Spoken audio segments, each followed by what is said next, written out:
everyone.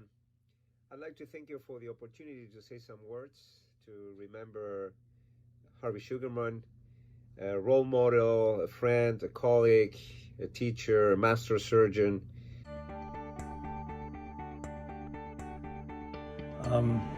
Harvey was always about the best outcomes for his patients. There's a great accomplishment that a lot of people don't know about, which is that he learned to do laparoscopic gastric bypass before he retired clinically in the last few years. And that's quite an accomplishment for someone who's been in practice for 30 years doing open. He was an amazing teacher in the OR and outside of the OR. He led his research with science. As an educator and mentor, nobody was more passionate about our field than Harvey. Whether you're a medical student, resident, fellow, faculty member, or just had the ability to work with him on a committee, nobody inspired us more with more passion than Harvey in the field of metabolic and bariatric surgery. Harvey used to go to Medicare in Washington, D.C. and fight for bariatric surgery coverage. He was amazing. He used to get the phone numbers of the people up there and call them and bug them about covering bariatric surgery.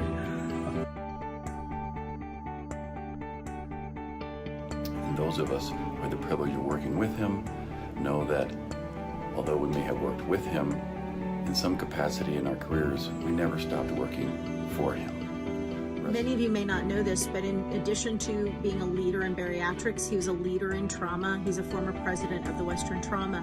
So when I got to Nebraska, one of my partners, who was a big trauma surgeon, had never actually realized that Dr. Sugarman was a big bariatric surgeon. He only knew about all of the advances he'd made in trauma. Harvey Sugarman introduced a lot of academic rigor into the field of bariatric surgery. For example, one of his randomized controlled trials comparing vertical banded gastroplasty to gastric bypass is a classic that all bariatric surgeons should know well. He had already done major prospective randomized trials comparing gastric bypass to vertical banded gastroplasty and really changed the field by doing that work. Harvey was driven by the data. He believed in right versus wrong, and he defined right versus wrong by the data. I'm sure others have spoken about how he was a real pioneer in our field because he really led it with science. He was one of the first to apply prospective randomized clinical trials that continue to help us today. Just last week, in fact, in the surgical oncology literature, they did a prospective randomized trial about ursodiol preventing gallstones in post-gastrectomy patients.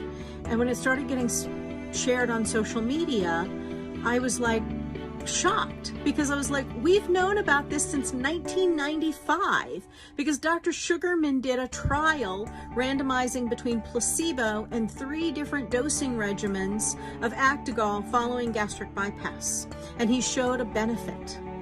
And so I was privileged to work for the last 3.5 years together with him as a co-editor-in-chief of SORT. This is a journal that he single-handed built from scratch and became one of the top journals in surgery in the world. So Harvey was, as always, passionate about the journal, had a great vision.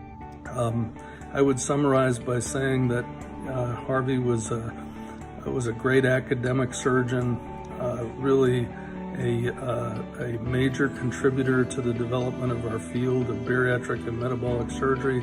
And for me personally, it was a tremendous honor to be able to work with him during those days.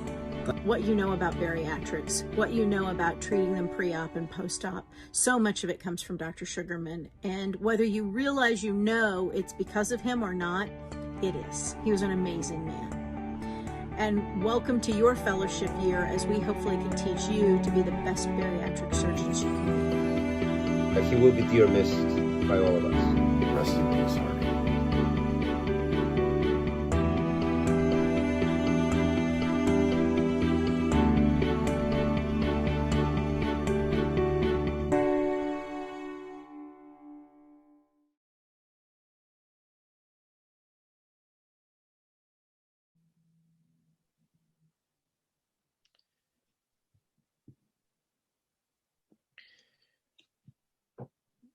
Today, we continue to mourn the loss of one of the great pioneers of metabolic and bariatric surgery. If there was a Mount Rushmore for our profession, Dr. Sugarman has surely earned his place on it. He is an icon, the likes of which we are unlikely to ever see again. I strongly encourage our trainees to search for the 2018 ASMBS Mason Lecture, which turned out to be one of his farewell lectures, and learn more about Dr. Sugarman. I promise you it's full of surgical as well as life lessons. My name is Adrian, and on behalf of the ASMBS, my co-moderator, Dr. Kunoor, Jain-Spangler, our West Coast moderators, Dr. Judy, Chen, and Dr. Matt Martin, welcome to the Fellows Lecture Series. Today's edition is focused on some of the more malabsorptive, less utilized, and more innovative procedures, namely the duodenal switch and the SADI procedure. We are fortunate today to be joined by two leaders in the development and educational fronts of these two operations. I'm going to remind you to please utilize the Q&A portion of the Zoom application for questions for our speakers today. Dr. Folahan Ayoola completed surgical residency as well as his fellowship in bariatric surgery, fittingly for today's lecture, at the Virginia Commonwealth University. He now practices in Dallas at the Texas Health Presbyterian Hospital, and he is a prolific teacher and surgeon, and highly involved in the Texas Association for Bariatric Surgery, as well as the ASMBS. Dr. Dan Cottam completed residency at the Nassau Hospital in Long Island, New York, and followed that with fellowship at the University of Pittsburgh Medical Center, where he's made huge contributions, not only in the SADI procedure, but also in the sleeve gastrectomy development. He practices in Salt Lake City and recently received the ASMBS Surgical Innovators Award in Las Vegas last year. So without further ado, let's get to our lectures. And given the timelines of the development of these operations, Dr. Ayoola, we'll begin with your portion of the lecture. Thank you so much. I want to thank everybody for joining us this morning. Rest in peace, Dr. Sugarman. It was always great to see him at the meetings. I want to thank the ASMBS for putting this together. The folks I'm on here with, Dr. Kunoor, Jain-Spangler, and Dr. Cottam, and you as well, Adrian. Always a pleasure to work with you all. So I'm going to go ahead and share my screen here. So I'll be speaking about the biliopancreatic diversion with duodenal switch. And one of the interesting things for me is even just saying those words. I remember when I was a fellow, BPD DS was synonymous with things like the eternal sin. It was synonymous with things like blasphemy, because it seemed like even just saying DS was dangerous enough to conjure up complications and trouble. And so speaking about it now in a different light is quite enjoyable. But what is it? What is the duodenal switch?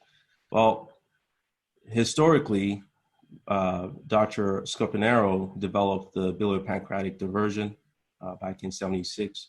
Dr. DeMister did the DeMister DS in '87. And Dr. Hessen has put that together in 1988 to create what we now know as the biliopancreatic diversion with duodenal switch. And most people just shorten that now to duodenal switch, even though technically that would be referring to Dr. DeMister's operation. On the right, I have an image of the jejunal ileal bypass. And this was the operation that the original biliopancreatic bypass done by Dr. Scopanero was working to replace. The problem with this operation was you had a blind loop that would cause severe problems with the liver, kidneys, and potentially death. And so it was abandoned. What Dr. Scopanero did was to retain the 50 centimeter short common channel but to make sure there was no blind loop, and you still had, or static loop, so you still had bile flowing through the pancreatic limb, avoiding that problem. Dr. Demeester noted that there were problems with a gastric Roux-en-Y when done for bowel diversion for duodenal gastric reflux. And to avoid those problems, he did a suprapapillary duodenal jejunostomy so that you could have normal gastric emptying, reduce ulcer formation, and there was no vagotomy performed. This operation was not designed for weight loss. This was, it had no sleeve gastrectomy. The BP limb wasn't long, and you had minimal to no weight loss because the goal was to avoid reflux. Dr. Marceau, along with Dr. Hess, who developed the operation, Dr. Marceau also published on it quite heavily early on, noted that in an attempt to improve the problems with the BPD, these two operations, BPD and DS, were put together.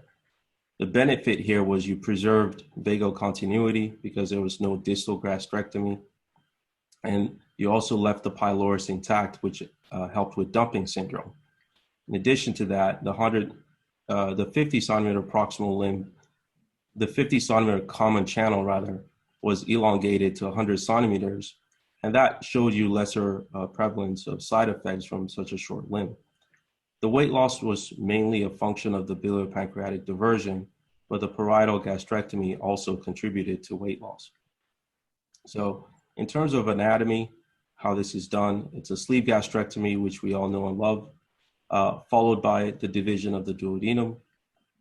And then you divide the ileum proximally to create an alimentary and biliopancreatic limb. The distal limb becomes alimentary when it's attached to the duodenum for your duodenal ileostomy. And once you deliver the biliopancreatic limb, denoted with a green arrow, distally, you create an ileoileostomy, and that completes your duodenal switch. Everyone loves a good video. This won't take too long, but this is demonstrating the operation the way I perform it. There's people do this differently.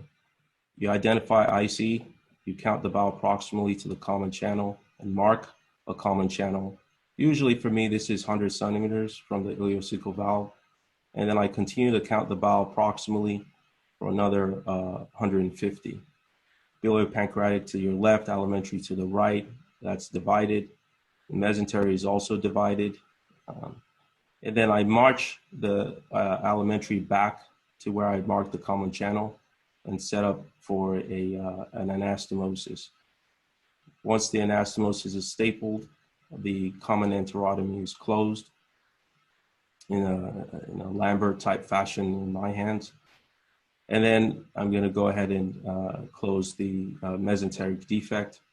I like good healthy bites of this. Sometimes that causes bleeding, but that's okay because once you place your additional bite and cinch that down to achieve hemostasis.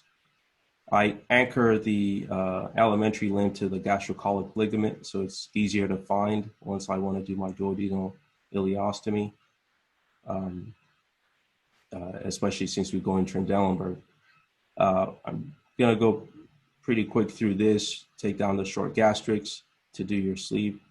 And then I slow down here and make sure I do a good duodenal dissection. I like to carry the short gastrics dissection down to the inferior aspects of the duodenum. It gives you really good visualization, make sure that you don't injure anything. I stay relatively close to the duodenum. There's a inferior dissection that I like to do to get as far down as I can, and then I'll flip the entire stomach and duodenum anteriorly to get to the posterior duodenum to do the dissection back there as demonstrated here. I don't think Dr. Cottam really likes to go this far, and I agree with him that it may not ultimately be necessary. I like to do it so that when I staple across this, I don't get these little vessels bleeding. The sleeve gastrectomy is completed in record time. Usually it's not that fast. And then we clamp across the duodenum. Make sure you are medial to the important structures, and you're going to be anterior to your portal triad. Once this is divided, I also, to avoid tension, divide the lesser omentum. Again, I'm very anterior to the critical structures behind me, common bile duct, etc. I gain hemostasis with clips where necessary, make sure everything's nice and dry. And I like to put some Surgisil or VistaSeal, with whatever you'd like for hemostasis. We retrieve the alimentary limb, very conveniently sewn to the gastrocolic ligament. And then I fashion a posterior row of suture for the DI, make a couple of enterotomies. And then what I do is run a barbed suture for my inner posterior running layer. But for the anterior layer, I actually watch you do this, Daniel. I do an imbricated kind of Lambert type running row anteriorly, so that I don't have to do 2 layers anteriorly as well, which is quite efficient and still very safe if done correctly. Once this is accomplished, then I'm going to go ahead and clamp off the alimentary limb, do a leak test. I have a great anesthesiologist that always gives me a mini heart attack when they test my anastomosis. And then we go ahead and identify the Peterson's defect very clearly and close this in a purse string fashion right up the mesocolon to make sure that you really obliterate this space, because a bowel obstruction in a DS patient can be quite disastrous.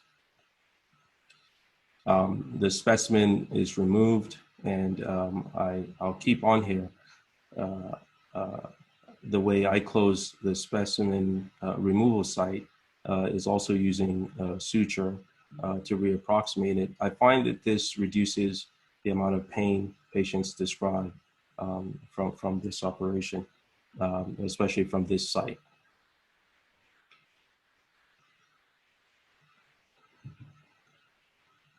Let's go back to our slides here.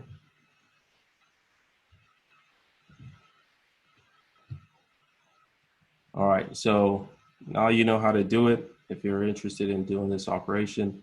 And the next question is, when should you do it? When is it appropriate? The standard indications for gastric bypass, sleeve gastrectomy, bariatric surgery in general still apply. However, it's worth noting that the duodenal switch provides you superior weight loss, in particular in patients with superobesity, i.e. BMI over 50. And what's interesting is that the direct comparison of DS to Roux-en-Y demonstrated superior weight loss for the outcomes of the DS. But at 36 months, you could see that the gastric bypass kind of loses a lot of its mojo, but the DS maintains a really good success rate, particularly in these patients.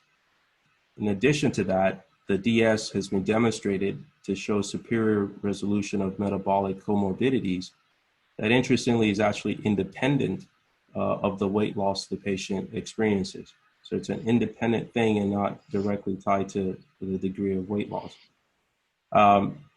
So in comparison, DS provides superior resolution of these conditions.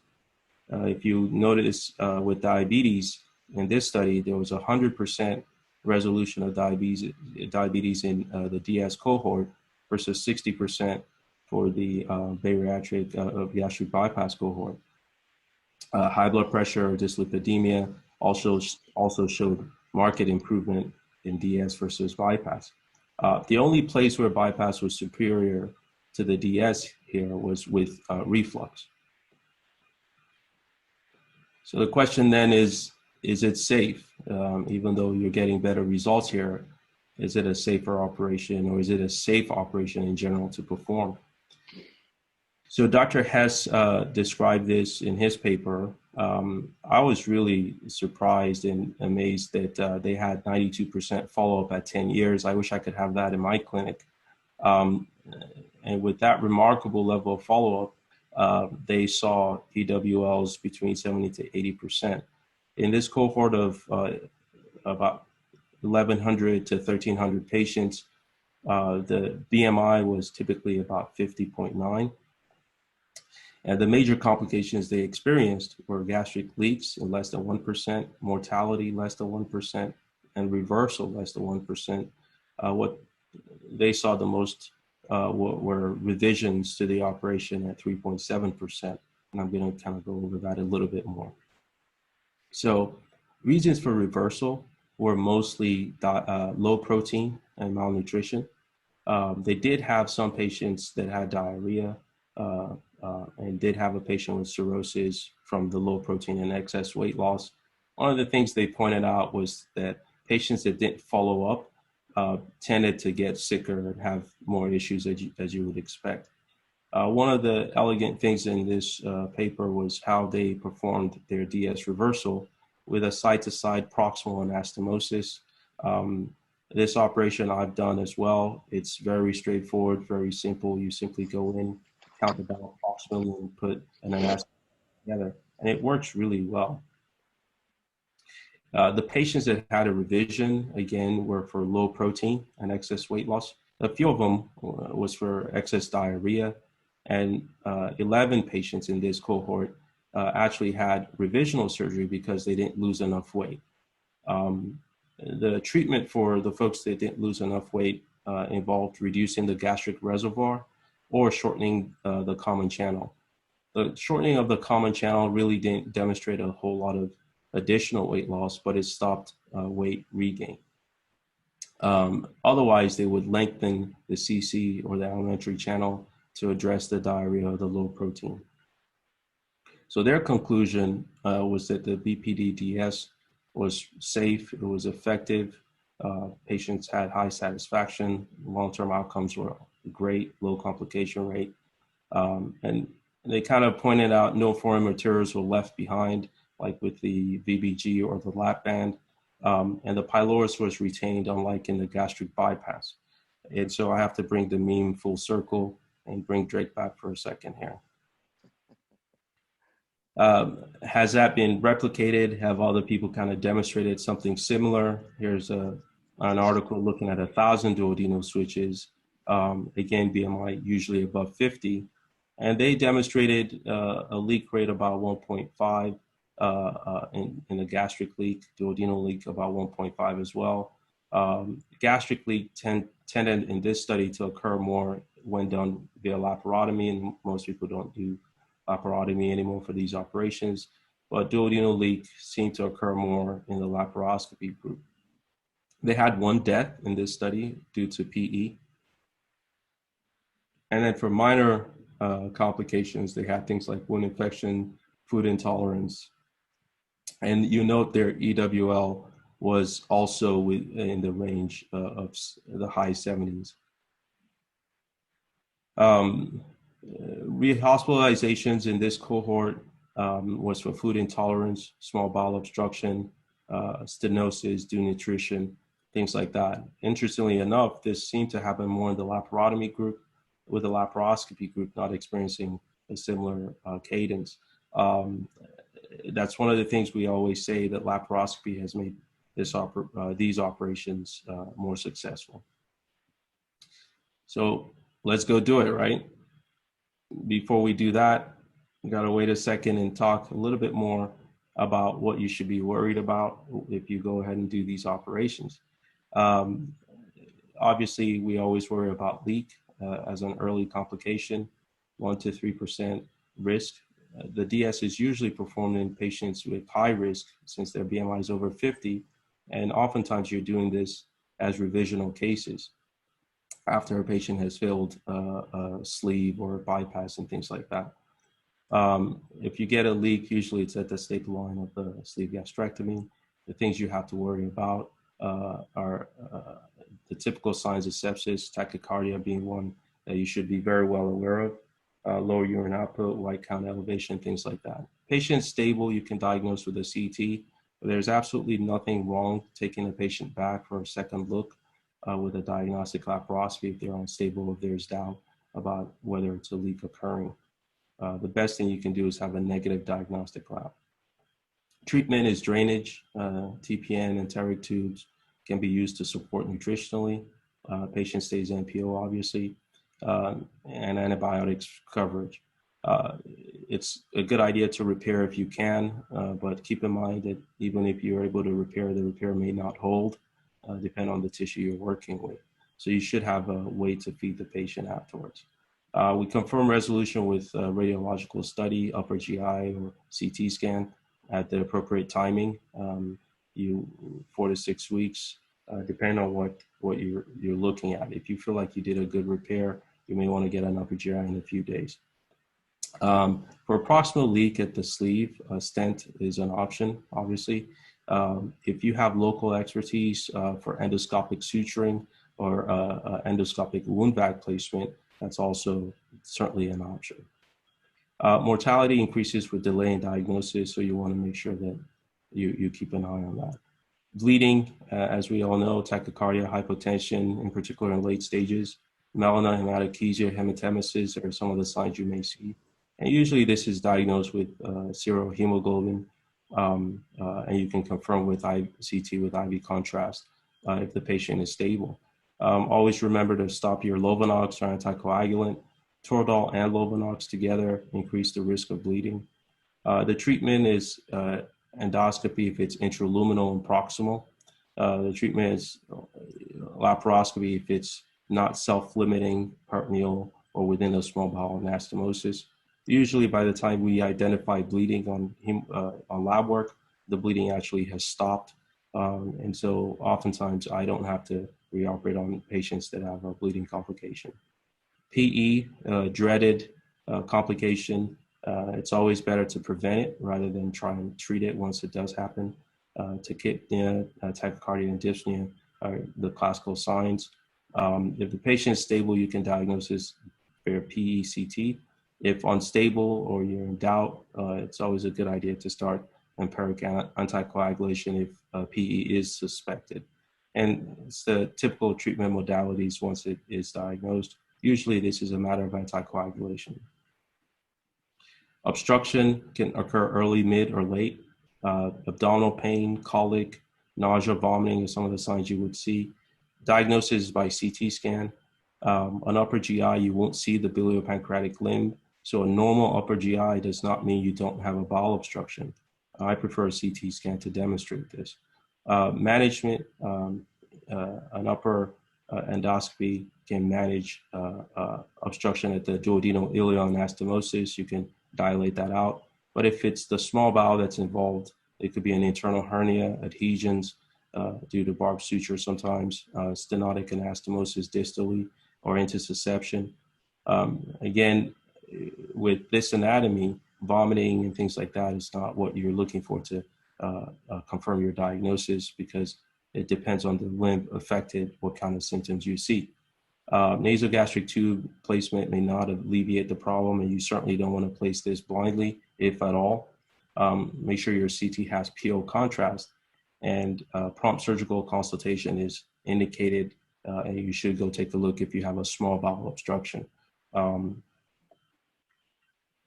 Nutritional complications is probably the biggest one when you talk about non-surgical complications. And you want to make sure you watch the patient's albumin. That's probably the most common issue you will find.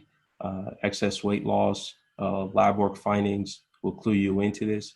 If it's mild protein deficiency, you can counsel the patient, make sure they supplement and follow them closely. If it's severe, TPN plus minus diuresis, if it's moderate. And if it's severe, then you want to support them nutritionally and do one of the revisions we spoke about earlier. 30 to 60% micronutrient deficiency. The signs are going to be variable depending on what nutrient you're deficient in. Diagnosis is obviously lab work, and the treatment is supplementation and addressing the underlying cause. If you're unable to do that with a DS, I move to revision reversal. Calcium is probably the biggest one. Iron following that. You want to look for paresthesia, tetany, cardiac arrhythmia. Hopefully you don't get to that point because you're following these patients very closely and catch this before it actually shows signs and symptoms. You treat with IV, obviously, if acute. Make sure that your patients are getting calcium citrate. It's easier to absorb and break down rather than calcium carbonate. Iron deficiency usually presents with anemia. You're going to find this on your CBC, your iron studies, and you want to replace that with our IV or PO. With the DS in particular, fat-soluble vitamin deficiency is a concern, A, D, E, and K. I've had ophthalmologists call me saying, this patient has a curious night blindness. I don't know what's going on. And that's your vitamin A deficiency in your patient not taking their vitamins. Also militia for vitamin D, vitamin E, and vitamin K show what you would expect. So I have on here kind of the general list that I get every 6 months. And then if the patient has significant problems, I shrink this down to every 3 months until we resolve the problem. B complex vitamins are less likely to have a problem because they're water soluble, but you should know about thiamine. It could show up with Wernicke's encephalopathy, and you don't want to wait till it gets there. Heart failure and death can occur in advanced cases. You really want to make sure that these patients that come into the ER, for example, with nausea, vomiting, you don't know how long they've been taking their vitamin, going without taking their vitamins. You want to make sure you treat them with thiamine before they get any sugar in their IV fluids. And I will end it there. Hopefully that's been helpful. And I'll turn this back over to Adrian. Thank you. Folahan, that has been tremendously helpful. We will go ahead and move right along to our next speaker, Dr. Dan Cottam. And following that, we will have a Q&A session for both our speakers. So without further ado, we'll move on to you, Dan. Great. Can you see that now?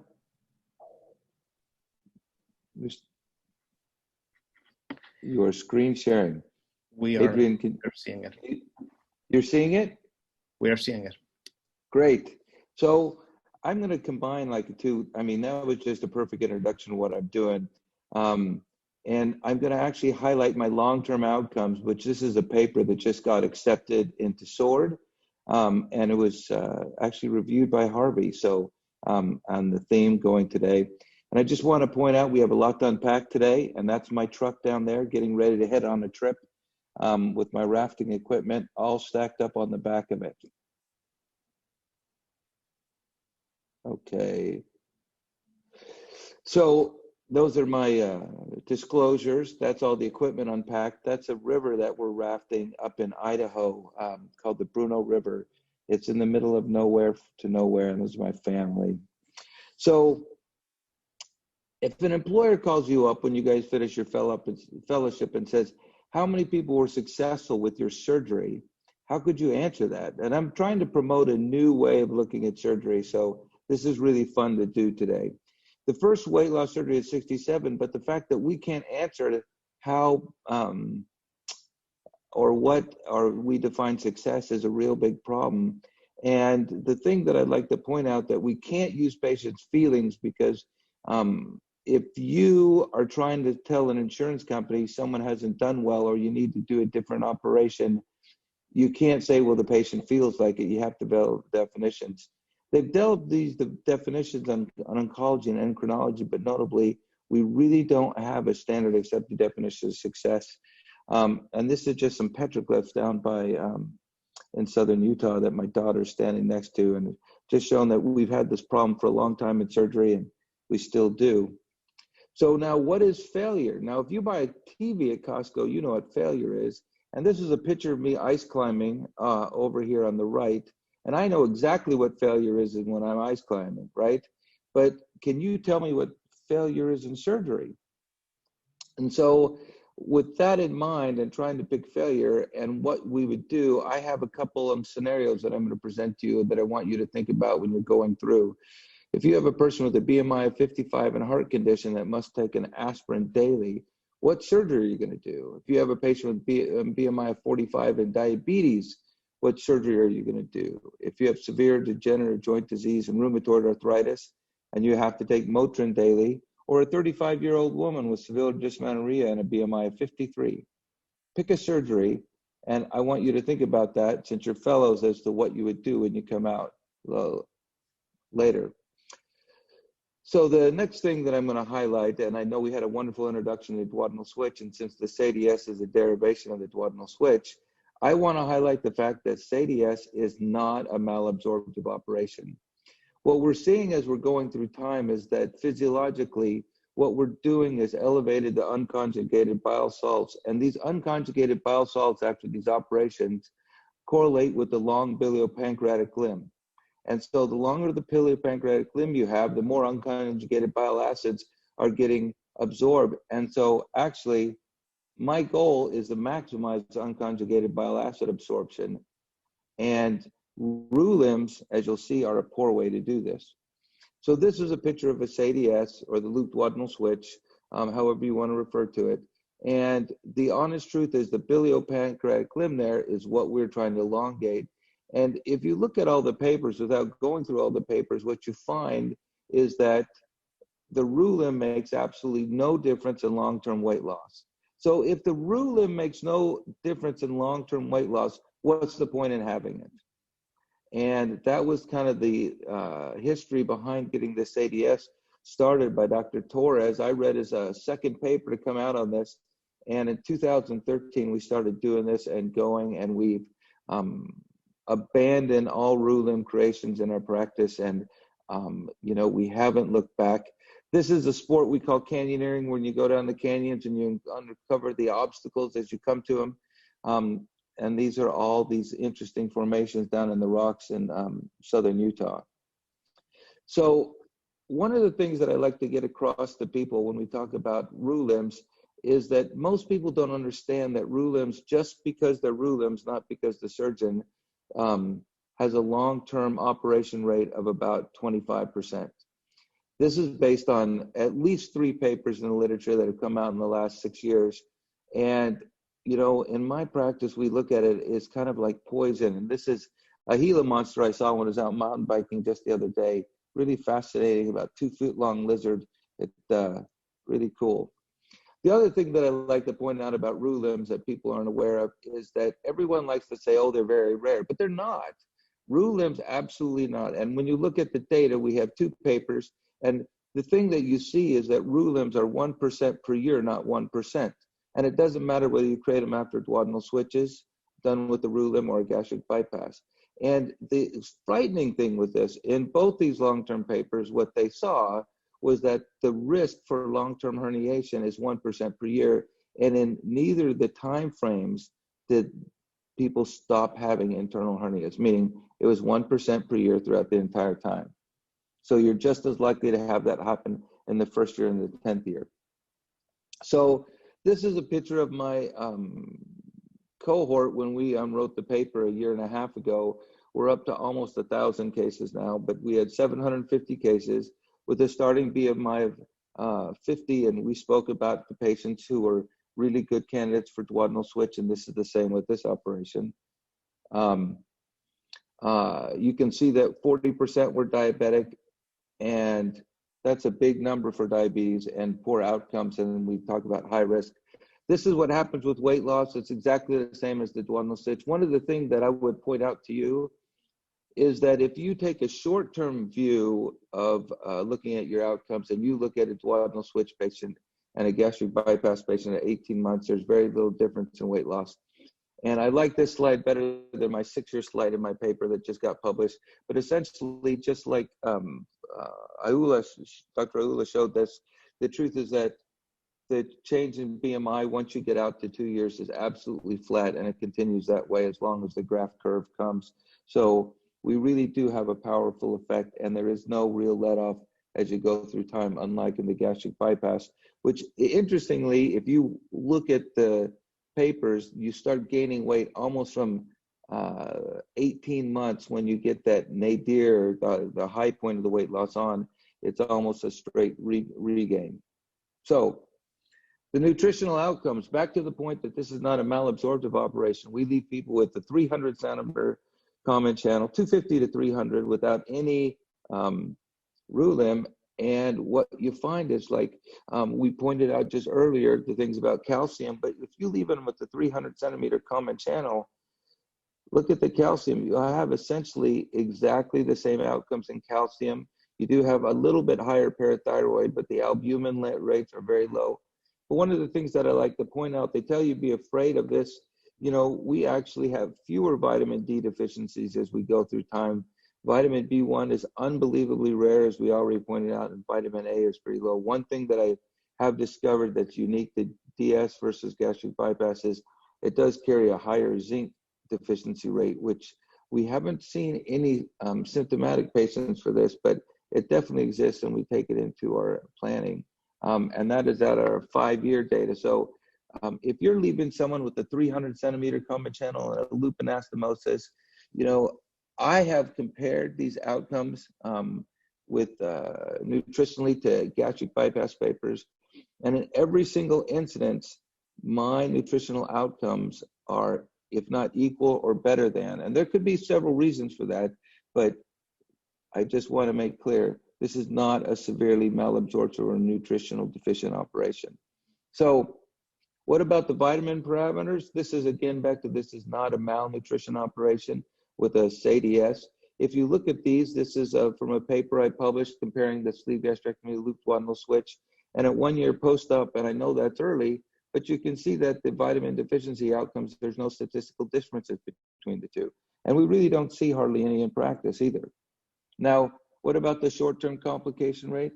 You know, I hesitate to ever talk about short-term complication rates because just as you guys did a fellowship and I did a fellowship, you know, we can teach people how to do operations safely. So the short-term complication rate on this is very low. And if you look at the data going through the literature, there isn't any short-term complication rate differences between gastric bypass and duodenal switch, right? Or SADI-S. So it's, if you have a skilled surgeon, you can do this operation well. Well, what about the long-term complication rates? We just had a wonderful presentation how the DS doesn't have to be super, large amount of complications, and this is exactly what we're seeing here. What we're seeing is this is the Clavian-Dindo classification system, and 3A and 3B indicate that you have to do a procedure to solve the problem, and 1 or 2 are very small, and obviously 5 is death. But if you can look at this, we have 1.23A, 1.2%, and 4.4%. If you contrast that to Roux limbs, this is radically different. And if I would have taken, this is our paper, the long-term complication rates, we had a problem when we started with strictures, and that was our fault. And you know, now we don't see this anymore, but we did have strictures. And what you see is that you take that out. And then we also wanted to make sure people are aware that these people sometimes have gallbladder disease and need to have the gallbladder out. So if you take out the strictures and my listing cholelithiasis as a problem, you really have an unbelievably low long-term complication rate. So this is when I like to talk about why you would want to do a SADI-S or the DS, depending on your insurance. And I just want to say you need to learn from your mistakes. And so this is a picture of me out skiing, and that peak in the background, I just had skied that peak. And when I went halfway down that little peak in the background, I hit some ice and I go tumbling down. And by the grace of God, I was able to self-arrest myself.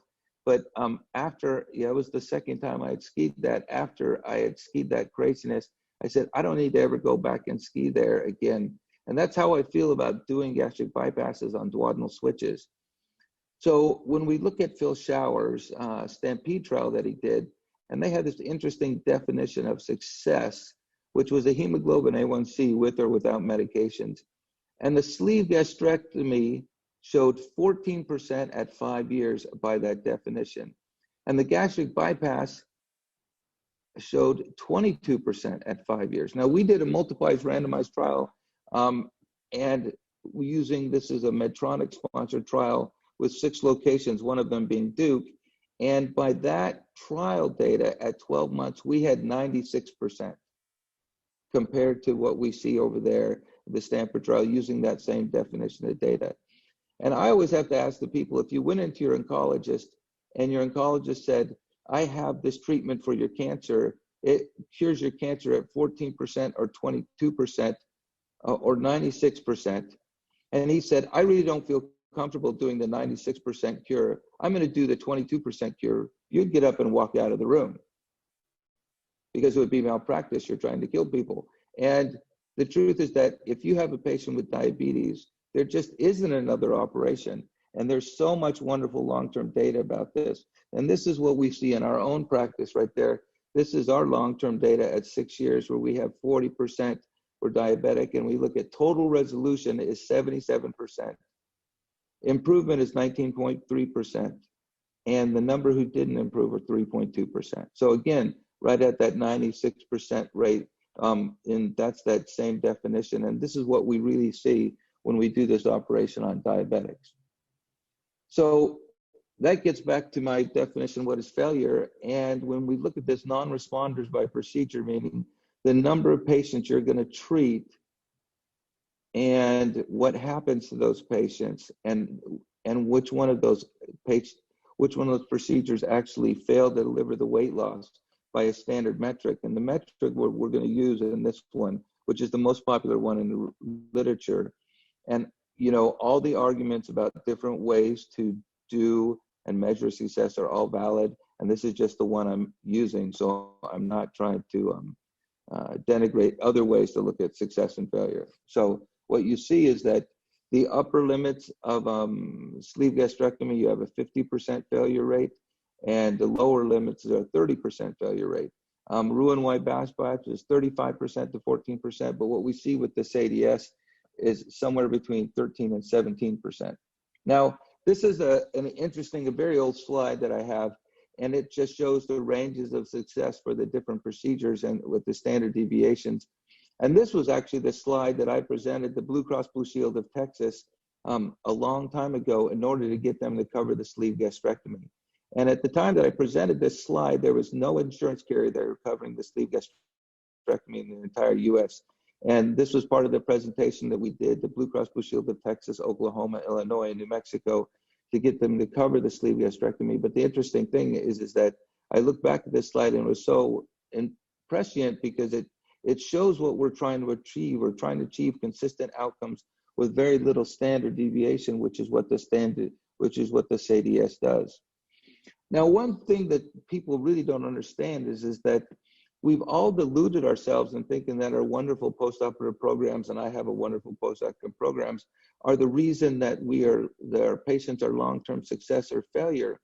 And this is perhaps the most meaningful paper I think that I've ever read, and it gives me great pride to share this with you, and I wish I was part of it, but it's out of Duke. And the interesting thing is weight loss at the first postoperative visit predicts long-term outcomes with the Roux-en-Y gastric bypass. And if you think about that, these people have not even started eating normally after a gastric bypass at 1 month, and yet you can tie their long-term outcomes at 5 years to the weight loss at the 1 month. So what we're doing was really making a powerful impact on these people. And I wondered after I read this paper whether this is true in sleeves as well. This is a picture of me mountain biking up in Whistler, and you know, it is a completely rainy day and it's awful, and I can't say that I was super happy to be there. And it just shows you need to persist, because if you persist, you're going to find out some good data. And this is when we looked at preoperative predictors of outcome failure. This is a paper we published. We could divide our patients into upper and lower quartiles. And I'm just going to give you the takeaway point. When we divide them into the preoperative criteria, if you had a BMI over 54 and diabetes, without diabetes, you're just a BMI of 54, and you're coming in to get a sleeve gastrectomy, you're going to fail to lose 50% of your excess weight loss 86% of the time. And here was the one that was shocking to me. If you had a BMI of 43 and you had diabetes, any diabetes, like you could be just beyond metformin, or just diagnosed with it, you're going to fail to lose 50% of your excess weight loss 86% of the time. And this gets back to my point why, if you have a patient come in with diabetes, there really is only one option to do. I would say that's a SADI-S, because the outcomes are so much better and their outcomes with the sleeve are so bad. And the postoperative predictive outcomes, back to going to that Duke model showing long-term predictors, what we could show very easily is that if people didn't lose 35% by 3 months, they're not going to be successful long-term either. And the reason why I highlight that is because obesity is a chronic disease, and even if at the surface they looked at they're going to be a sleeve gastrectomy patient, they're not a BMI over 50, they don't have diabetes, you think that, hey, they're going to do well. Guess what? We still have large amounts of people that actually fail that operation. And this is an example of the long-term sleeve failures, and this is 1,000 patients over 8 years. And what you find is that using the most common definition of failure in the literature, what we find is that 8 years, 52% of people have failed to maintain their weight loss. This is actually a desert river down in southern Utah that we're actually kayaking like I was in the last picture there. Anyway, this is what we're doing here is we're taking 2 groups of patients that are in our practice, and it's another paper that we published. And one group is the people who had the sleeve gastrectomy and regained their weight. And the other group is the people who, for some reason, we couldn't finish the SADI-S at the time of surgery. And then I came back a few months later and finished the SADI-S after they've lost weight. So usually these patients would be your super obese patients who I come in, and for safety reasons, I just do the sleeve first and I come back and do it later. And the group 1 is the ones who were just, they did the sleeve, they didn't have adequate weight loss. And so this is going to be fun. This is actually the world's highest waterfall to raft. I'm actually in the front of that raft. On the bottom left, you can see my helmet right there. So this is the graph that is just so important. And Dr. Ayoola pointed this out earlier today when he said that in the little comments is like the long-term outcomes again were related to the biliopancreatic limb length. And so group 1 and group 2, group 1 is the one that had the sleeve and regained weight and then came back and we did the second stage or the loop duodenal switch. And here's the important thing, the graphs converge, meaning that it doesn't matter when you get around to doing the loop portion of the SADI-S or a duodenal switch. In the end, you end up with almost exactly the same weight loss. And this you know, you're on to something when a lot of people start presenting this slide, and I've seen this in numerous presentations. And this is one of my, you know, prouder achievements. It's just showing how the most powerful portion long-term of the weight maintenance is this idea that the biliopancreatic limb length, and when you maximize that for unconjugated bile acid absorption, you get fabulous outcomes. This is us. We climbed the Grand Teton in Grand Teton National Park. Looking behind us in the distance is actually Yellowstone National Park. So with that, let me see if I'm, I thought we needed to play a video. This is actually me skiing in Utah. And so I figured what better video to play here. And if you have a day out like that, you know, surgery is not extremely difficult when you get used to it, and it leaves you with good, happy feelings all over. And so with that, I'm gonna end my presentation today. We have 5 minutes left, and I look forward to taking questions from the audience. Thank you, Drs. Ayoola and Dr. Cottam. Those were both incredible talks. For our fellows, I just want to point out that when we talk about the core curriculum required by ASMBS this year, we just covered history of bariatric surgery, patient selection, preoperative workup, postoperative management of patients, early complications, late complications, surgical innovation, the physiology of metabolic surgery, nutritional deficiencies, and outcomes in bariatric surgery. So these 2 gentlemen just covered a myriad of topics that are really important to our education, especially in the fellow year. Now, as expected, we have quite a few questions rolling in. We are likely going to go over the 8 o'clock mark, and if you can stay on with us and want to participate, that's great. But for those of you that do have to go, this will be archived on the ASMBS website, so you can always check it out later. So I'm going to start by fielding the DS questions and then move on to the SADI-S questions. So Dr. Ayoola, this is something I also kind of wanted to bring up. It's a question from Matt Burstein out of the University of Buffalo, and he's asking, how does preoperative counseling or education differ from DS versus Roux-en-Y or sleeve patients? Are there any patient or behavioral factors under more scrutiny before DS is offered, or are you just looking at BMI and comorbidities? So first, thanks for that question. I do not only look at BMI. It certainly informs whether I'm going to have the conversation heavily on the DS. And in general, I tell patients all their options, and I tell them the pros and cons of each one. Then I make a recommendation to them. So I don't only use the BMI, but every single patient from their first visit, we go into a lot of detail. I let them know the good, the bad, the ugly of each operation. The good of the DS we already talked about. It's the weight loss. And the diet is actually really good too. Lots of protein, lots of fat. The bad, they will get very stinky farts. And I tell patients that all the time. And I had a great patient that once told me that he said he could kill small animals with his farts. So I tell him that on the very first visit, I warn him about that. 2 to 4 bowel movements is pretty typical. And the ugly is I tell them you have to take your vitamins lifelong. I liken it to having a transplant. If you have a transplant and you don't take your immunosuppressives, your transplant will not last. And so with a DS, if you don't take your vitamins, you are 100% going to get in trouble. And I try and scare them very heavily with those good, bad, and uglies very early on, right from the get-go. And the patients that kind of respond with recoil, I know are probably not good candidates. And the people that lean in and say, wait, go back to the diet again, protein and fat, you say? Yeah, that sounds great. Then I know that they're more likely to be successful. And then all my patients see our dietitian, and my dietitian is very versed in DS. She goes into more detail, and we suss them out over a few months, honestly. And so you could get a really good sense of this is someone that's going to be compliant. This is someone that understands what they're getting into, and so on. Despite all of that, you will have your percent of patients that they just fall off afterwards. They have problems, and you have to work on them. So robust criteria, good informed consent.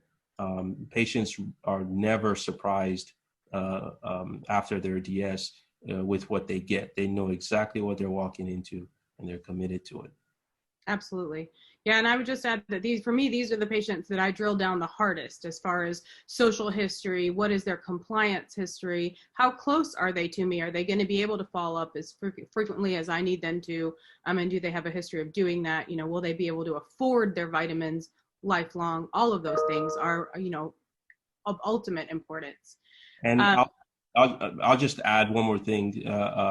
If I feel a patient is questionable, then I may, in that instance, actually stage the DS. I will get them approved for it, but then I'll stage it, give them a sleeve, see how they do with that. This is if I have a patient that's super motivated, wants the DS, but I'm not super motivated in giving it to them because I'm not sure if they'll follow up. Then I may see how they do with a sleeve. But as I said, despite all of that, you will have patients that simply don't do well despite everything you've done. The beauty of that is if that does happen, full reversal is possible, and you should not view that as failure. You should be ready to fully reverse them if and when necessary. Dr. Sachin Kukreja out of Dallas, Texas, has quite a few questions, both DS and SADI-S. For the DS portion, and we knew this one was coming, many DS surgeons and even SADI surgeons are billing 43845, the open DS code. Is this appropriate? Should an unlisted, such as 43659, be used, as there is truly no level 1 CPT code for an MIS duodenal switch? I suspect people do this to guarantee payment at RVU, but we would never use an open code for an MIS procedure elsewhere in surgery. Any comments on that?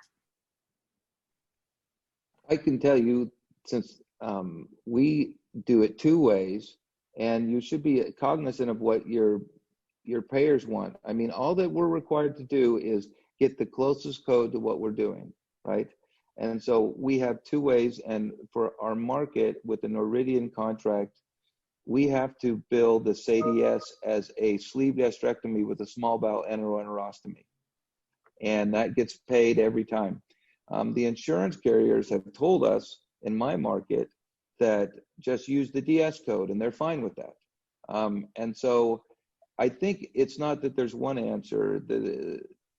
I'm fine with the unlisted code, and I know people that do that, but you should work with your insurers and ask them what they want to bill it as, because we don't have the exact code, and we've never had a problem with that. And so I think it's just, I've never tried to be a sneaky person, and so you shouldn't either. And if you reach out to your insurance carriers, you'd be surprised at how open they are to some of these things. And this is with me doing for so many years what would consider to be an experimental option. And now that it's within the pantheon of accepted procedures, the honest truth is that I just use the DS code. Nobody has a problem with it, and I'm getting paid. And I've told them all, so it's not like I'm trying to hide. So it's just how they prefer. And like I said, my Medicare provider in our market prefers it to be listed as a sleeve gastrectomy with a small bowel enterostomy, and that's with their feedback. So, and I know Mitch Rosen in New York does that at about half of his patients. And so I think it's just a matter of, if you decide you want to do these operations, to communicate with these people, and it'll be fine. Dan, we're covering some of the other objectives also, in addition to the ones Dr. Jain-Spangler referred to. I think, Kunoor, we're almost halfway done for the year now with the objectives. But another interesting one, this is a question from one of my partners in Akron, Ohio at Sumo Health System, Dr. John Zografakis. You know, we've seen a lot of the insurance companies touching now on the objective of the business aspect of running a bariatric care center. Use the SAR reports in punitive fashion, certainly a way that they were not intended to be used in. So how does one justify, when it comes to keeping the doors open, ensuring that you maintain your accreditation with insurers, how does one justify performing some of these procedures that may not be a lot more likely to be complicated than a sleeve gastrectomy, but certainly are more likely to be complicated? I don't know how to answer that. I see what you're saying, but you know, no good. But I hear what you're saying. I just don't have a good answer for that. What about Folahan? Do you have a good answer for that one? I was glad you went first. You know, I honestly have run into exactly this. I do a lot of revisional surgery, a lot of high-risk patients. And I always find it interesting when insurance pushes against what is right and decent to do. And my perspective is to change what is happening as best as we can, because in my opinion, it's unacceptable. And so it needs to be pushed back against. You know, bariatric surgery in general has always had this issue. When it started, Dr. Mason, etc., it was ridiculed and people did not think it was something worthwhile. And the patients really had to fight to be treated. And I think it's just a shame that we continue to have to go back and relitigate the importance of what bariatric surgery is. So I don't have a good answer either. But one thing I do know is that it's something that needs to be pushed back against very heavily. When you do AAAs, when you do some of these procedures, when you do transplant, when you have bad outcomes sometimes, and there's no way around that. But we do a really good job, and these patients deserve to continue to get the good care they deserve. Yeah, I mean, I'll bring up a good example for you.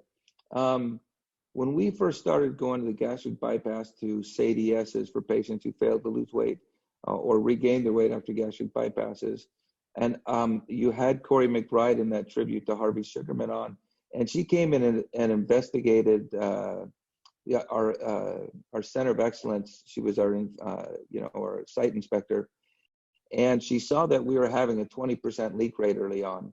And I said, Corey, listen, this is a really high leak rate. I'm not trying to hide it. She goes, oh, everyone has that leak rate doing that operation. And you know, when I got together at the meetings and we started talking about this, we found a way to do that, and our leak rate has gone to 0. But and the point, the reason I mention this is because is that forums like this and the openness is what allow us to improve. And unfortunately, just as you pointed out, and you know, it takes time to develop that knowledge base to grow, so that we can take what was the impossible operation and make it commonplace. And there is no way to get out of the learning curve. And I wish it was true. Some people that can come after us, and like the fellows who were talking today, you get to benefit from that, but you're going to have your own learning curves and your own little people looking over your shoulder and pointing the fingers. And so what we're trying to point out is that you have to push back on that and do your best, but there is no way around it, because you're always judged by people who aren't your peers, right? And so if I go to a bariatric meeting, we understand what's going on, but the people sitting on the committees are internists and family practitioners, and they just see complications as failures, not the good outcomes that you eventually delivered to them. And so it's really difficult to push back against that, but if we stop, it becomes a bigger problem, right? Absolutely, Dan. I know that was a tough question, but just to reiterate to the fellows that this kind of stuff goes on, and we do need to band together and push back together, and that's where a society like the ASMBS and forums like this come into play. So thank you for at least attempting that. I think that was very, there's a lot of wisdom in those answers. I have a few more questions for DS.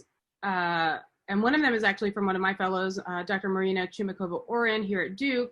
I actually also wrote this down, Folahan, as I was watching your video. So we, in surgery, tend to teach, you know, never commit until you have to commit.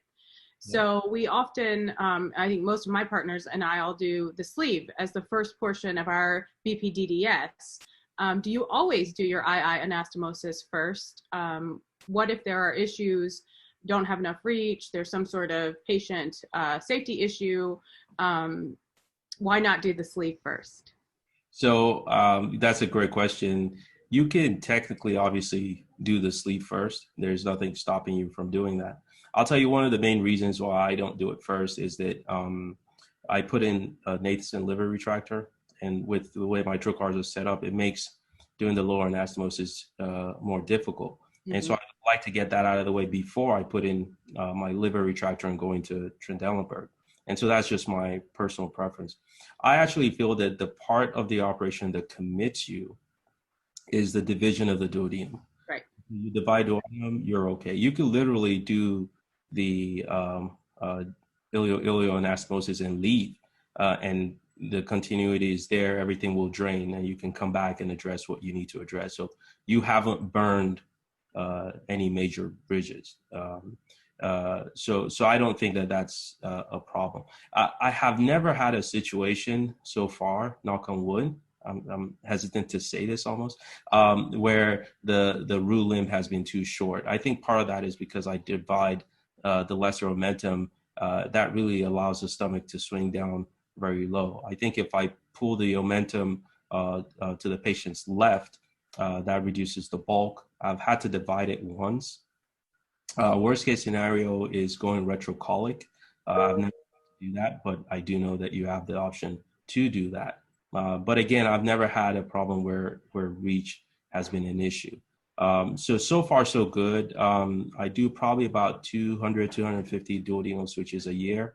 I've been doing that for about 8 years now, and haven't had any of those issues come up, luckily. Thank you. Last question. So there was a question about frequency of vitamin follow-up for these patients, but I think that was submitted before the lecture, and I think you covered that pretty well. Is there any data around type 1 diabetes and duodenal switch? So bariatric surgery in general, around type 1, you will get improved insulin sensitivity. So it's not, you won't get them off insulin. You will get better blood sugar control, and you'll get more sensitivity to insulin, but you won't get them off. So you may reduce how much insulin they're needing. I always tell patients, there's really no particular benefit to obesity. and it seems like any question you ask, does it make this better? The answer is either yes or probably, or at least a little bit better, or it won't make it worse. And so I think with type 1 diabetes, it helps you reduce your insulin requirement. Yeah, and there's a couple papers on that, but they're all small papers, so there's no generalized data. So, 3 and 5 patients or 8 patient papers, and so, but they all say exactly what he said. So moving on to the SADI, there are quite a few questions, Dr. Cottam, about reflux. So one person posed the question saying, SADI was developed to limit the nutritional consequences of classic DS. Why not just do that with a longer common channel and a second anastomosis to limit the possibility of bile reflux? Somebody else is asking, are you doing SADI on patients with severe reflux? And then somebody else was asking, I believe Dr. Gopal, who's a fellow at Abington Memorial, is asking what the rate of bile reflux is that you see as it is a loop procedure. Okay, so these are all great questions. Let's start with the bile reflux. I published a paper with 1,300 patients in it and like 5,000 patient years in it. And with 1,300 patients and 5,000 patient years, we had 2 incidents of bile reflux. So this is not a very common thing, right?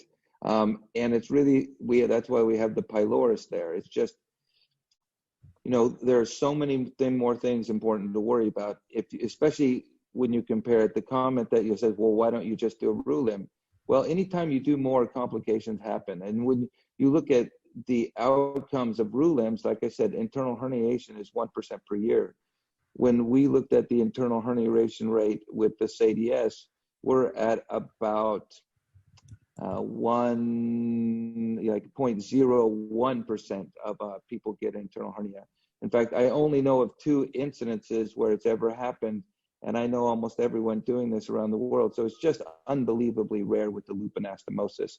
Not that it can't happen, but the important thing is that I'd like to point out is every case where we've had a internal hernia after a SADI-S, and there's only 3 of them, none of them have been ischemic, meaning the patient isn't going to die. They come in with a pseudo obstruction, right? This is a big deal because it's not going to kill your patient. And so that's why we just don't do RULMs, because number one, we get rid of ulcers.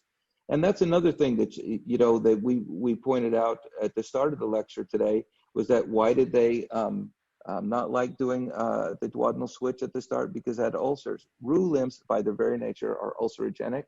And I can tell you in that paper with 1,300 patients and 5,000 patient years, we had 2 ulcers.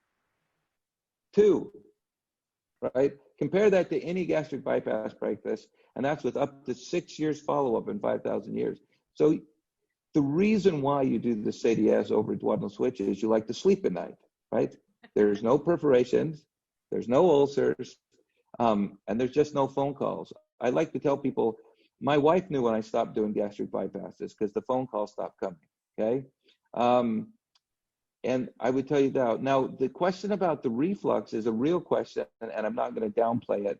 We just don't do gastric bypasses as a primary operation. It's a salvage operation for what we consider there are very good reasons. So we do it in almost all instances, a sleeve or a SADI-S. Now, if someone comes in and they have bad reflux, you saw from the data that Dr. Ayoola presented, is that the gastric bypass works in 75% of people with reflux, but if you actually looked at his slide, and the duodenal switch with the RULM works in 50% of the time, okay?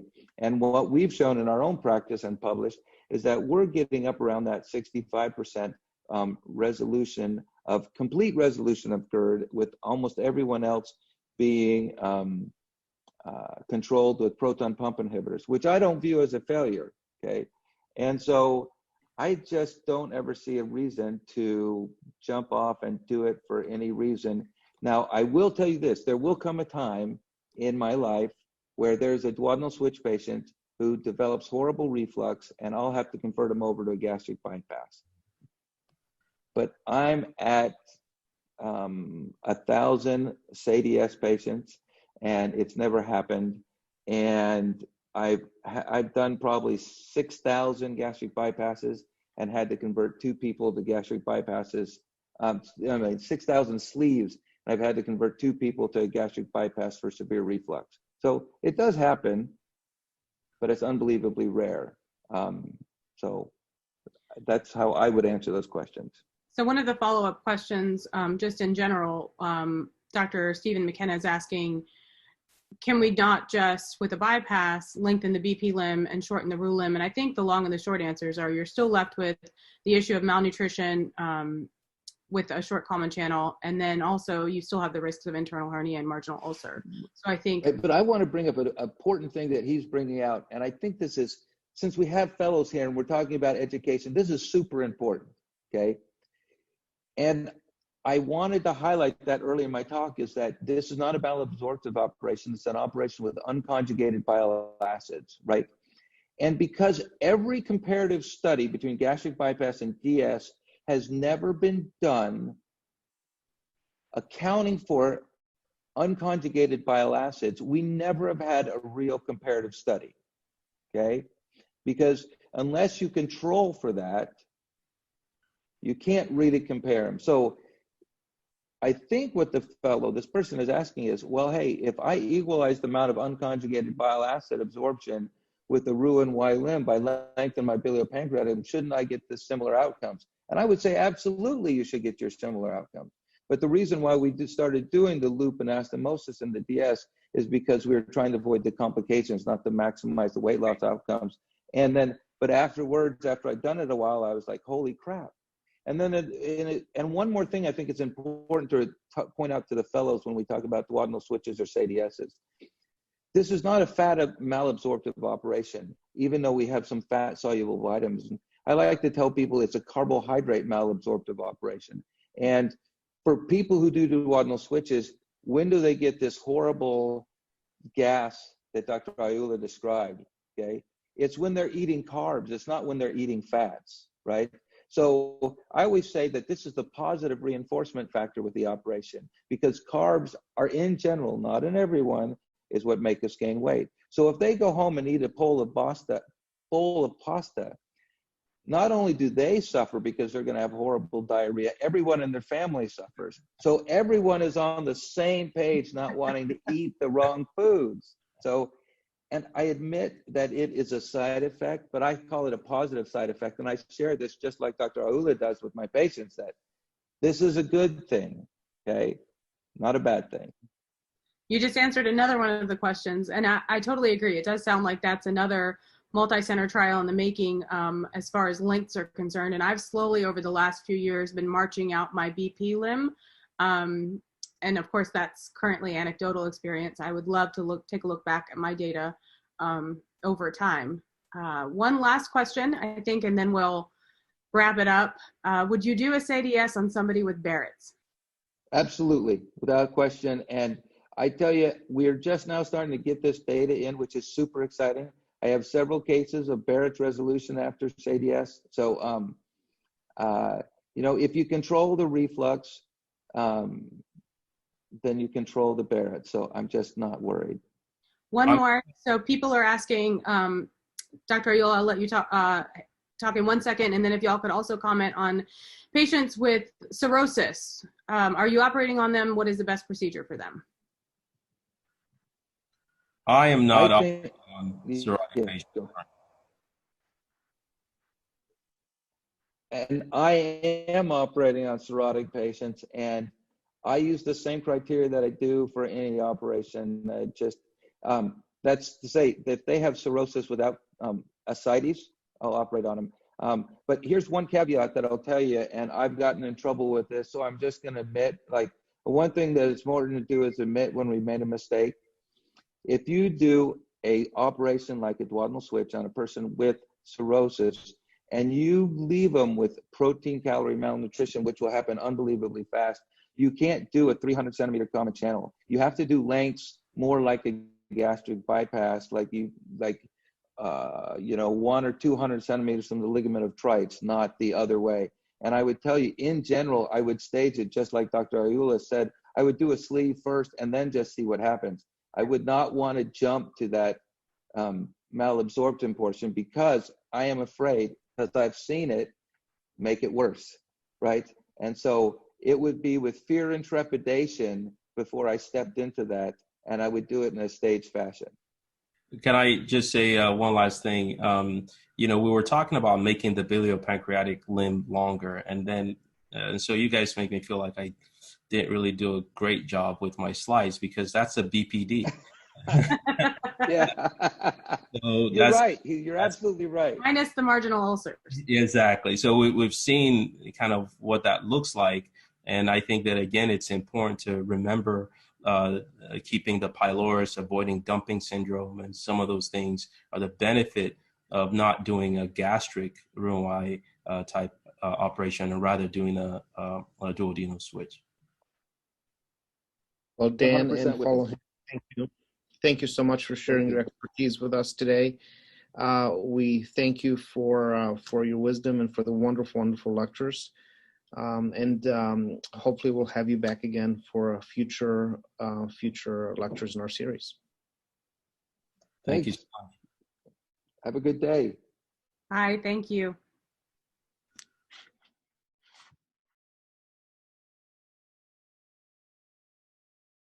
All right, that was fantastic. Hi, this is Matt Martin at Scripps Mercy San Diego. I'm going to be one of the co-moderators for the Q&A, and along with my other co-moderator.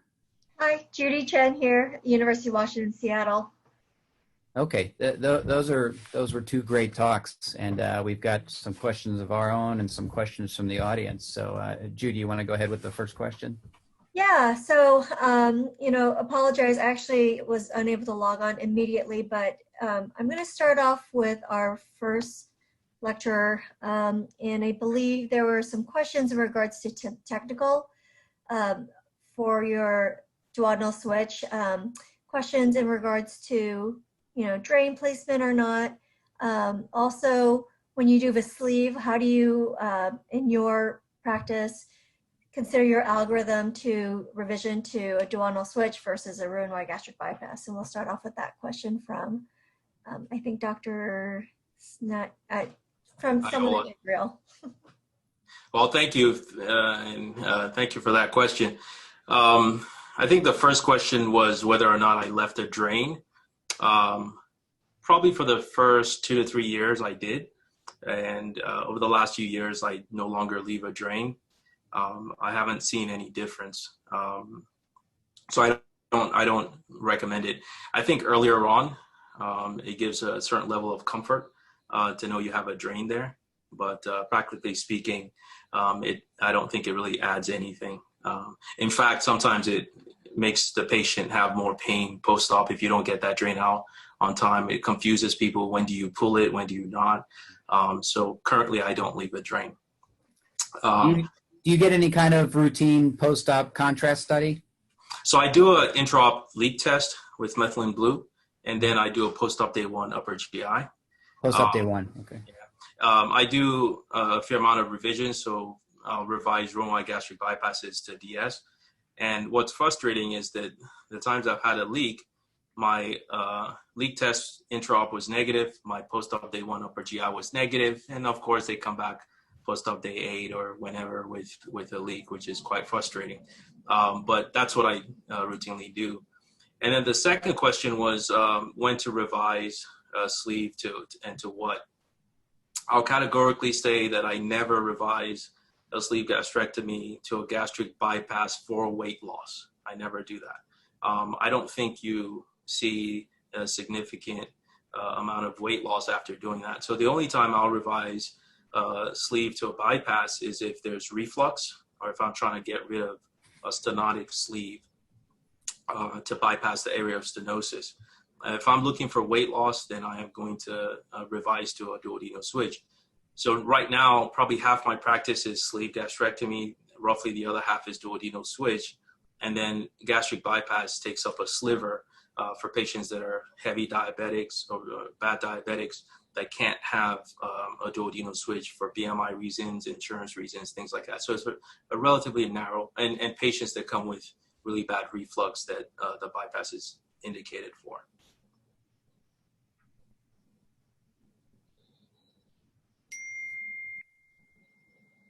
I can keep talking if you want. Sorry, I thought I clicked it. So the other questions are, and again, I did not hear the first part of this lecture, but when do you prefer to use robotic procedures for either operation? So for both speakers. I'll go ahead while Dr. Cottam gets back on or unmutes. I currently use the robot for all my procedures. I use the same 4 trocars for these operations. I find that my initial inclination was to do robotic surgery for the room-wide the room-wide gastric bypass conversion to duodenal switch. It was always a judgment call knowing what size stapler to use. And one of the benefits of the XI is that the technology allows you to pick a staple cartridge, and then it'll decide if it's too thick, and you're more consistent in firing your stapler and having a good apposition without a problem. But in order to do that, I felt like I needed to be proficient in sleeve, bypass, essentially everything else. And so I run the gamut, and so now every opportunity I get to do these operations robotically, I'll do so.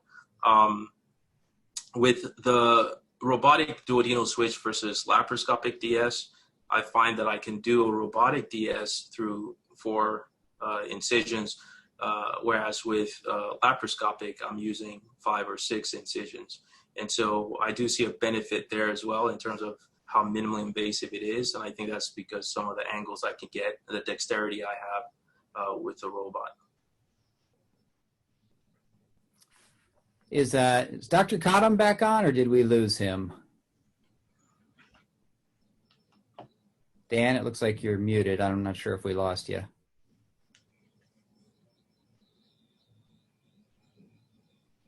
All right. Well, Dr. Ayoola, can you just kind of tell us how you decide? So you said you're about half sleeve, half DS. Yes. So who's the patient you steer towards DS versus just a sleeve? You know, the foundation of my approach is initially BMI. So the first thing I'm looking at is what's your BMI. And if the BMI is over 50, I'm immediately going to steer you towards a DS. And then you kind of have to talk me off that ledge. If there are other issues that kind of make a DS contraindicated, then we back off. But if you have a BMI over 50 and you're a good candidate, you have no contras, then I'm probably going to move forward with a DS in that patient. And that's just because, as I showed in my talk, there's data that shows that both your long-term success rate, resolution of comorbidities and things like that is much better with a DS rather than any other operation. For patients that come in, and I've had this a few times, and, you know, I'm going to sidetrack for just a second. Dr. Mason, I remember talked to him and reading on his history, commented on how our patients are the ones that have really driven our discipline. Even when people didn't believe in bariatrics, the patients knew what was good for them, and they insisted on it and forced us to kind of pay attention to it. And so sometimes a patient will come in with a BMI 38, and I'll tell them, yeah, you're getting a sleeve. And I'll say, nope, I'm not. I'm getting a DS. And then they talk me into it. And I've had great success with those patients as long as you make their common channel longer. If they're diabetic and that's their main issue, they just really hate the fact that they got to inject insulin, they want to get off it, you know the DS is a better operation. So those are the two main things. Your BMI, and if you're diabetic, really pushes us towards a DS. My last comment is Dr. Hess, in his paper, actually very proudly declared that that's the only operation they would do.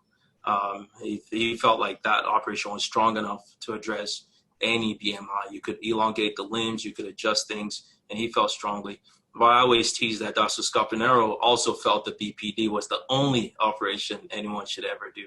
So it just speaks to kind of how we're all kind of biased in our own ways. But that's my algorithm.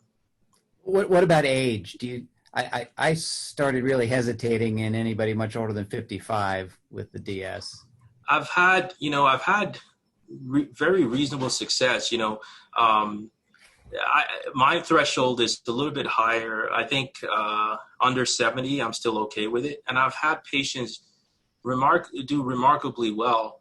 It's always interesting when a 65-year-old patient comes to me and they want their Roux-en-Y revised to a DS. So not just a baseline DS, they want their Roux-en-Y revised. And I had a lot of hesitation at first and kind of gingerly tried it with a few very responsible patients, but they do reasonably well, surprisingly. All right. The operation takes about 2 hours to complete. So their operative time is not horrible. And if they're responsible, follow up, do the right things, they do well. And then if they don't, a full reversal takes about 30 minutes to do, and it's a very recoverable operation. All right. Got another question from the viewers, Judy? Yeah, is Dr. Cottam on, just to give him a... If someone has his number, maybe give him a shout. Yeah.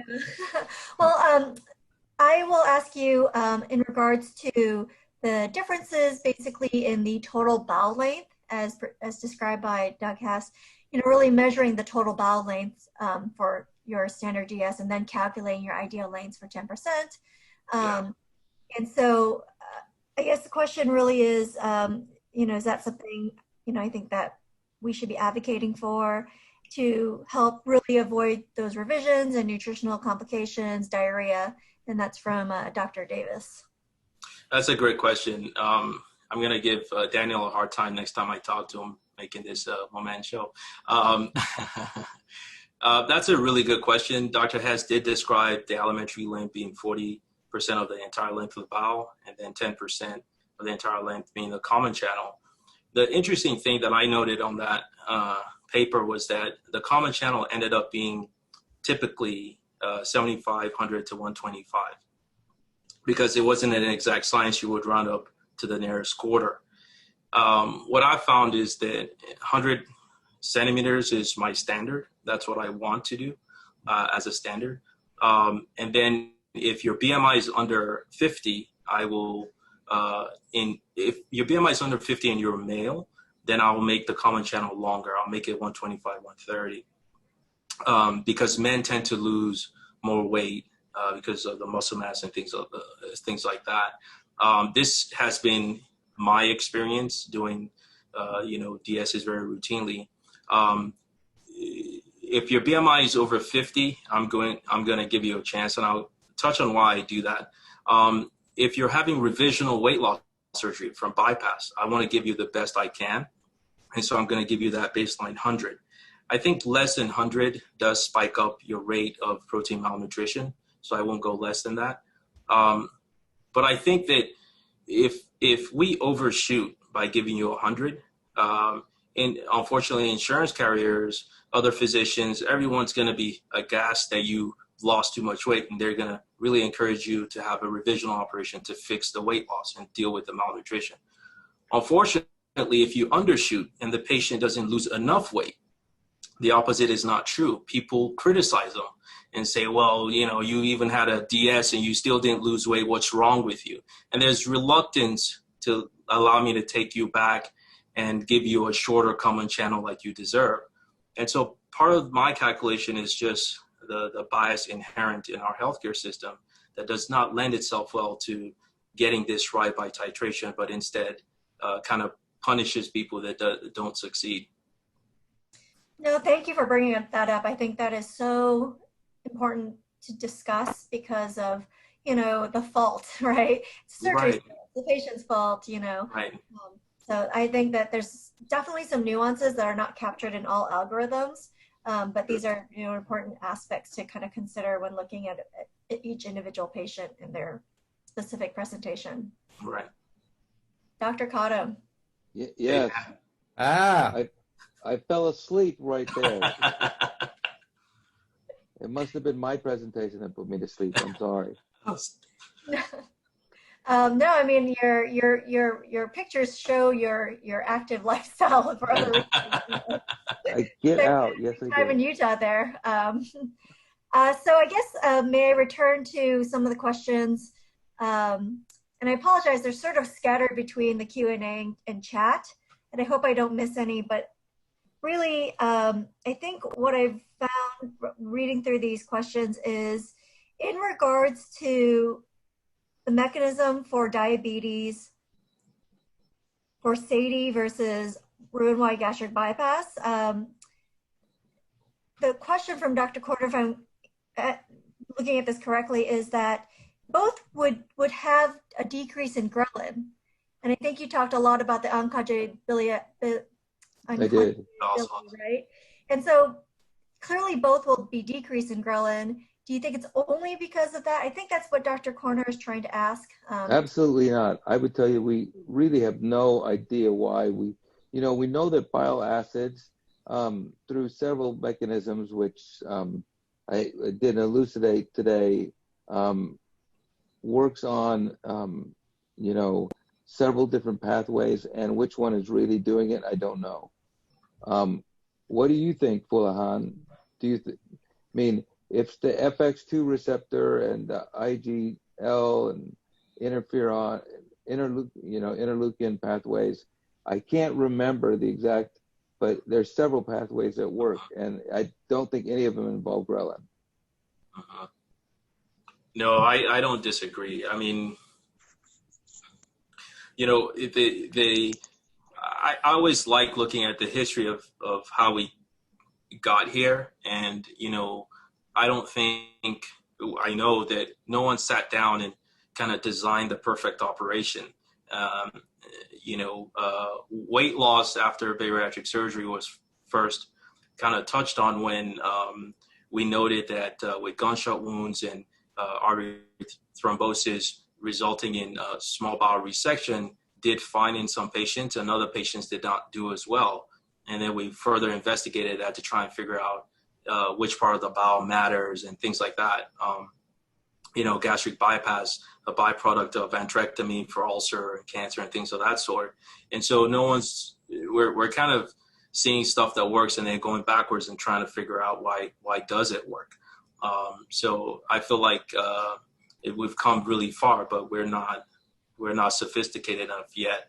And, kind of going back to my philosophical approach to obesity, I think that's why it's important not to blame the patient, because once we're sophisticated enough, we'll be able to realize where we were all dropping the ball.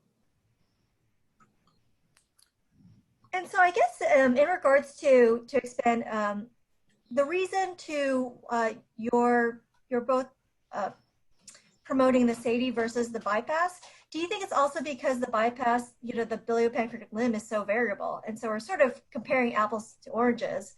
And so just to clarify, I think Dr. Corner was just kind of, the overall question was, why is SADI that much better? What if we had a really long BP limb in our Roux-en-Y gastric bypass? Would we now see similar? I do think that's true, 100%. And I spoke a little bit about that in the morning meeting, in the fact that we've never really had a real comparative study, because if you believe the unconjugated bile acid theory, we've never compared apples and oranges because we've never controlled for that fact. And the whole reason why, though, like Folahan is saying, is that we got here because we're slowly chipping away at trying to get fewer and fewer complications. And then we look at it and we're like, holy cow, this works really well. And so I wouldn't say that there was this grand design, but I will tell you this, is that there are no long-term studies or controlled for this. And so I really think all comparative studies are kind of, after I figured this out, really mute. It really depends. Do you really want a Roux limb? That's the question. I'll add a little bit to that. I completely agree with Dr. Cottam. The little bit I'll add to it is to say, and we talked about this morning as well, the closest you're going to get to a super long gastric gastric bypass, Roux-en-Y reconstruction, is the biliopancreatic diversion, because that's essentially what it is. You have the intestine attached to the stomach. You have a 50-centimeter common channel. The rest of it is biliopancreatic, is super long. And those patients did really well. They lost weight and they kept it off. The benefit of the DS over the BPD was that you did not lose the pylorus, you did not sacrifice the vagus, and so you had less dumping, you had less ulcers, and so I think that if we start entertaining, and that's fine, making a longer limb Roux-en-Y, we're going backwards. We're saying, hey, wait a second, why was the BPD so bad? And then we're going to do that for a few years and say, oh, wait a second, there's dumping syndrome and ulcers. Let's go back over this way to the DS. In a way, we're already doing that with the sleeve, right? Because the DS is a sleeve with an intestinal bypass. And then we say, hey, wait a second, it looks like the sleeve does just fine. We don't have to do a second stage. And now we're going back to, hey, wait a second, the sleeve over time doesn't do as well. Maybe we should go back to that second. So we're kind of dancing. What's interesting about what Dr. Cottam is doing is bridging the gap between the sleeve and the full-blown Roux-en-Y reconstruction type duodenal switch. And so the loop is in the middle. I think that over the next decade or so, what we may find is that when you study what Dr. Cottam has done and what other people are following with, are there people that do better with a Roux-en-Y? Because if you have someone, for example, that doesn't lose enough weight with a loop DS, what do you do? And my suspicion is then we're going to throw a Roux-en-Y in there and hope that helps. And if it does, then we're going to look back and say, well, how do we know ahead of time who should do a Roux-en-Y, who should do a loop instead? There's a lot of questions about revision. So I'll ask each of you, what's your revisional operation of choice for one, the patient who hasn't lost weight or enough weight or regained, and two, the patient who's having refractory malnutrition issues? And why don't we start with you, Dan? All right. So I do lots of gastric bypasses to DSs, and I've lectured on that. And I've done lots of sleeve to DS, and it works really, really well. And here's the nice thing about doing SADI-S as your big operation. If someone doesn't do well with that, I throw my hands up and say there's not a revisional option after this point, because you've maximized the unconjugated bile acid portion, and adding another 50 or 100 centimeters of small bowel on top of it is only going to give you diarrhea and malnutrition. It's not going to give you, so I think I do lots of those, like I said, but I don't really have a option if they fail the SADI-S. It just, I don't have one. I just say, I'm sorry. What if they're having nutritional problems? What's your... Oh, very good point. So I lengthen the common channel up. That's really, it's only happened a few times, and it has happened. And it's a pretty easy operation to do. You simply redo the duodenal ileostomy. But that's always how I approach that. I just lengthen the common channel. That usually solves all the problems. But you have to counsel the patient that they will get weight regain when you do that. It's pretty remarkable. You give them 150 centimeters more, I can tell you, you're going to put another 25 pounds back on. So, but it's not a very common occurrence. It's less than 1%, but it does happen. How about you, Folahan? I would echo that same sentiment if the patient has malnutrition. I think if their main issue, when I do a traditional DS, if their main issue is diarrhea, then I'll give them back 50 to 100. If it's vitamin malnutrition, vitamin deficiency rather, and severe protein malnutrition, low BMI, they could stand to gain another 50, 60 pounds. And I'm doing a full reversal with the quote unquote kissing cousins reanastomosis Dr. Hess described. Revision, like I said, right now my mindset is that people should be getting one of two operations, either a sleeve or DS, and then a small sliver should be getting a bypass if they have really bad reflux. So if you're coming to me with need prior sleeve or bypass needing additional weight loss, then I'm going to a DS. And I would also say, again, I throw in some philosophy in all the time, so bear with me. I always compare obesity to other disease models, and it always tickles me when I was at the VA as a resident. It didn't matter how many times the vascular path came in with a bypass that was down, and it didn't matter 100% if they were still smoking or not. They got care to save their legs. And so I never understand why, from a bariatric surgery standpoint, we act like patients should get one operation and that should do it for them. That should not be the case. We should treat them no matter what. And I agree with Daniel. Once you do a DS, there's no surgical option. And so we have to look at the other two options we have, like with any other medical condition, lifestyle changes and medications. Can you both describe, or sorry, Dr. Cottam, the bile gastritis incidence in the SADI? All right, so I published a paper with 1,300 patients. We had 2 incidents in that paper out of 1,300 of bile reflux. So the pylorus or something was incompetent. And then I published a paper of a single case that happened to us where a person presented with bile reflux into the stomach, and it was pretty dramatic. You know, I did the endoscopy and there's complete bile in the sleeve portion of the SADI-S. But the interesting thing is that also was the first patient I saw an internal hernia on. So they weren't totally obstructed, but it was a partial obstruction, but it was enough to back all that bile back up into the stomach. So what I would tell people is that I'm not gonna pull the mini bypass thing out and say, oh, this never happens. It absolutely will happen to you. If you do 1,000 of these, you may get 1 or 2 patients that have it. You can either choose to try to tack it up, change something, or you can just do a very mini RULIM. And I know this because, you know, when we were trying to get around the insurance companies and we could not do a full SADI for a while at some of the institutions we were operating on, we would do a 15 centimeter RULIM. And you got all the same benefits, right? But you didn't have to do any a big. So my point is if it does happen, it's easy to fix. But for the most part, we just don't even worry about it. It's not something that hardly comes up, but it's always abnormal. Okay, so you should not have it with the operation. If it does, it needs to be investigated like anything else. A couple other questions on complications.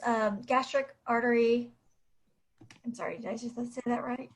Gastric duodenal artery dissection in either the SADI or the DS. All right, well, this is a great question. I'll tell you the reason why. And there's one problem. Dr. Folahan and I do our dissection exactly the same, right? Watching his video, I feel like I'm watching myself. So now there are distinct school of thoughts. When you approach that posteriorly and lifting and continue your sleeve and taking down the gastroepiploic perforators, like he was showing on his video, you're keeping that gastroduodenal artery always below you, okay? And he and I both don't ever care if we sacrifice the right gastric, because if you maintain the left gastric, you're gonna have plenty of blood supply to that stomach. And so I don't ever see the gastroduodenal artery, and if you do and you have to sacrifice it, it's kind of one of those so what arteries, but I never see it, I never have a problem with it. But I will say this, and I don't know if Folahan agrees with me, once in every 400 or 500 cases, you'll have a dusky appearance to that stomach when you go across there. And I've never changed what I was doing because it got a little dusky. And I just remember when I was doing ileostomies as a resident, and I looked over to my attending and say, you know, I said, that looks purple to me. And they're like, oh, it's all okay. And I'm going to say the same thing, okay? And I understand if you see that, you'll be like, oh, I'm afraid. And I would say yes, but I would say, go ahead and do it. It's going to be fine. And I'd like to see what Folahan says as well. No, I can't add anything to that. That's 100% agree with that. It's never been a problem. You know, I feel like you're balancing tension versus vascular supply. And with the technique, even if it's a little bit dusky, it works out. Rarely do I see the GDA. I stay clear away from it. I'm not interested in ligating it, doing anything to it. Mind your business. I'll mind mine. I'm here for the duodenum, not you. I think we're such great questions, but to respect everyone's time. But I think the last is contraindications to either operations. Question posed. You know, I will say this. I listened to Dr. Folahan's talk, and he made a big deal about trying to find the right patient. I don't think I can do that. I'm just not smart enough. I'm just being honest. but I will agree something that he really brought out a super point, and I want to emphasize the fact that this operation lends itself to a staged approach, okay? Either one, whether you're talking a traditional DS or the SADI-S, the staged approach is really easy to do. So in two instances, number one, you have the obvious instance where you get in there and you do your sleeve and you just can't bring it up. And so then you stop and let them lose weight and come back later. And I brought that out. But the second one is that, and I'm just gonna be very obvious. I have what I call, you walk in the operating theater and you're like, oh shit, that person is big, right? And that's one of those moments, and I say it specifically that way because, you know, when you walk in there and they're like that, if I can't fit that person in a CAT scanner, I'm afraid to do more than do less, right? And so I approach those people all stage, and we've done this probably 70 times now. I have yet to regret this. And it is so much safer when you have one thing and say just the sleeve, and let them lose their 80 to 100 pounds with the sleeve and come back. And here's a big point. I have never had the insurance company, when I told them my operative note, that the reason I couldn't do it because of patient's body habitus, I've never had them deny me the return to the operating room to complete the SADI-S, okay? That's a big point. So if you want to do something safe because the patient is so big, you're not prevented from doing that, is what I'm trying to say. And I'm interested to hear what Folahan says too. Yeah, no, I agree. You know, I like that last point the most is not to be afraid to stage. If there's doubt, if there's concern, just stage it, live to fight another day.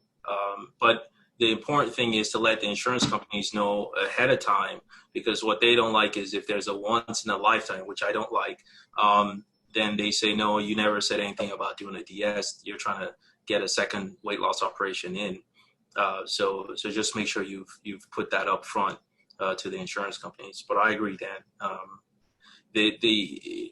There's a gestalt you get once you've had a handful of patients that don't do well, whether it's with follow-up and things like that, that you kind of get a sense of who you think you might be worried about and you might want to stage. And then again, you know, if you get it wrong, you can go back and reverse and things like that. My biggest fear, honestly, isn't the patient that shows up with a problem. It's the patient that doesn't show up even though they're having a problem. That's really what keeps me up. It's the patient that waits till they're at death's door or just never ever show up so you can do something. If they show up, the problems that arise can be addressed. All right. Well, I think we're out of time. I really want to thank both of you for the fantastic talks and great discussion. I'm sure all the fellows and attendings, you know, learned a great deal from this. Anything else, Judy? Yeah, no, I apologize if we couldn't get to all the questions, but you know, this topic discussion, all those are so great. I think that I really do appreciate the time today, and have a safe, happy Labor Day weekend, everybody. Thank you. Yes, thank you. You guys have a good day. All right. Thanks, everyone. Take care. Take care.